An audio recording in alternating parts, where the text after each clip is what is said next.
大家記唔記得我之前讚一位 tech YouTuber 讀 Apple Intelligence 都好正嘅？咁呢一個咧就係我同阿 Honey 成日都睇嘅 YouTube channel Karen 嚟嘅 Karen 啊。Hello，大家好。嗱 ，Karen 係香港 tech 界嘅代表啦，咁介紹 gadget 一定好厲害嘅。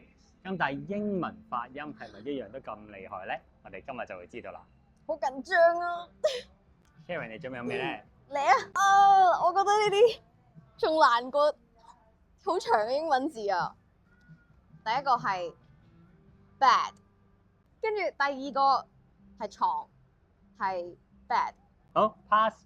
好開心。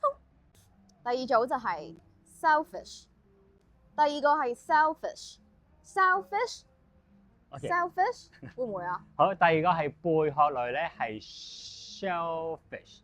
諗下。咁第一個咧 ？selfish。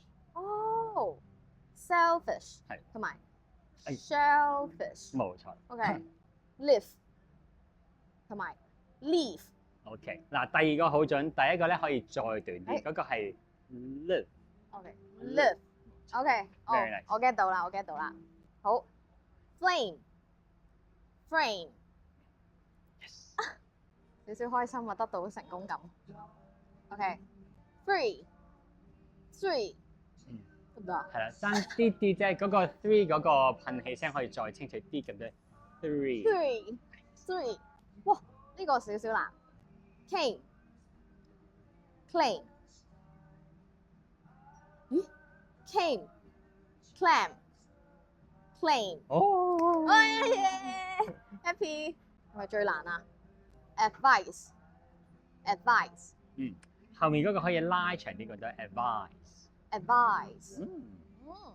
喺度質感啊！佢調整完我啲字之後 ，hesitate。哇，我都好 hesitate。allergic。OK， 嗱，前面嗰個咧個重音位唔同嘅，前面嗰個係 allergy。哦。係啦，後面先至係 allergic。哦 ，allergic。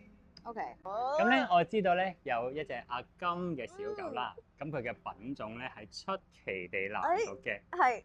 咁啊，睇下 Karen 覺得準唔準啊？哇！呢個唔識就好大件事。Cavalier King Charles Spaniel。你可以讀 spaniel。哦 ，spaniel。係。哦，學嘢，真係我大佬啊呢個。好，咁今日咧非常感謝阿 Karen 咁勇敢嚟玩呢個英文小測試啦。咁大家覺得 Karen 表現成點？咁睇緊片嘅你又表現成點？咁不妨留言分享一下。如果大家有興趣睇我同一啲唔同嘅朋友合作拍片，就歡迎留言 tag 翻佢哋。拜拜。